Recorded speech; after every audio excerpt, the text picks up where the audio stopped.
Hi, this is Lucia with The Art of Love. I'm a dating and relationship expert specializing in helping you get your ex back. Today I want to talk about what should you be doing during no contact.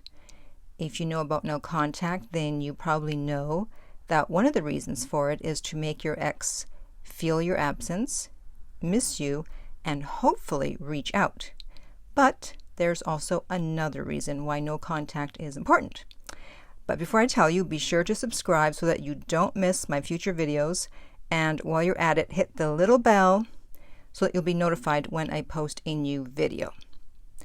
Okay, so I want to start with a comment and then we'll go from there. The comment says, "Love your videos, helped me get better." Great. I'm no longer waiting on her to contact me. Even if she does, I'll turn her down. Love her more than any woman in the world, but someone turning their back on me is not something I can forget. I tripped because of her making me feel like second, but now that time has passed. And by tripped, he means he freaked out, for those of you who may not know. I don't regret tripping out because I was indeed second, and it made me work out like an animal, propelled me to start 2 businesses. Whoa. I'm starting a 3rd online and hopefully a 4th business. Wow, this guy is really motivated. I never mistreated her. I was loyal when she wasn't loyal to her own words. Came to the conclusion I would much rather have her as my motivation to become the best version of myself than to have her next to me in the end. It's her loss, not mine. Her effort was crap. She didn't care how I felt, and she disrespected me by lying to me. It sounds to me like she had a low interest level. I've worked on myself. I can guarantee she hasn't done the same, so it's dumb to go back to someone that sees no change to her ways, no reason to change her ways. But because I do love her, I get to reap the motivation benefits she gives me, and I've learned to use being broken to fix myself.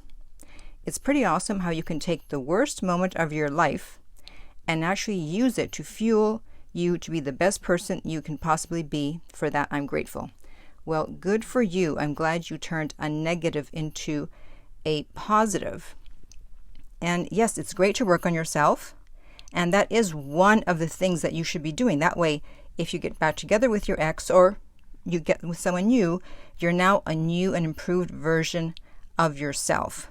For me, breakups always motivated me to work on myself. I was never one of those people who, if someone broke up with me, I'd be like, oh no, and I'd stay in bed all day crying. No.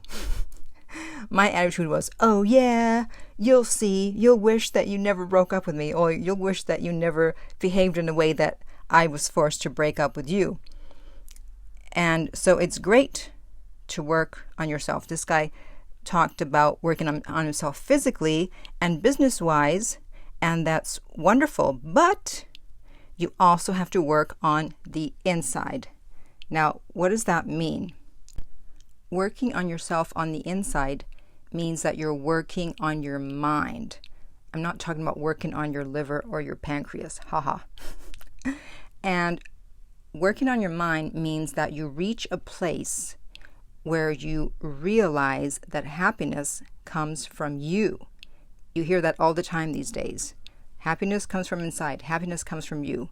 What does it mean? What it means is that you realize that you're happy or unhappy depending on what you choose to focus on what you're thinking about. It's not something external. That's why it comes from you. It comes from the inside. It comes from your mind. It's not about who is or isn't in your life. That's external. And once you fully understand that your happiness depends on you and no one else, you're free. And everyone has to come to that understanding on their own. They have to find their own path. So for me, it's taken years of study and following different teachers, and now I'm at that place. That's why for me, it's easy to walk away from a breakup or just accept it and not try to stop it, because I know I don't need any one person in my life, because you could have the greatest person in the world for you, your soulmate with you, and still be unhappy. So why is that? If this person is so great, if this person is the one, if they're your soulmate, then why are you still unhappy, right? Because Happiness comes from you and what you're focused on, what you're thinking, which then determines what you're feeling. Just in the same way that you can be single and not have your soulmate or someone great in your life, and yet you're focused on great things, on beautiful things. You're happy when you get up, really based on nothing. Just you choose to be happy. You choose to focus on love. You choose to focus on what you have instead of what you don't have, and you're happy. So it's not about who is or isn't in your life. It's about what you're thinking, which, as I've said, determines what you're feeling. So during no contact, while you're waiting for your ex to contact you, you are working on yourself. Yes, work on the exterior. If you need to lose weight, you want to work out, you want to start a business like the person in the comment, but don't forget your mind, because that's where ultimately your happiness comes from. So if you're going through a breakup, I know you're in pain and you want to reach out to your ex, but it's probably going to backfire.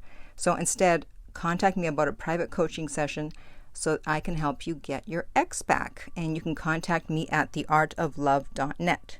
If you're listening on YouTube, remember to like and subscribe. If you're listening on iTunes, I would appreciate if you would rate and review the podcast. And finally, remember that love inspires, empowers, uplifts, and enlightens.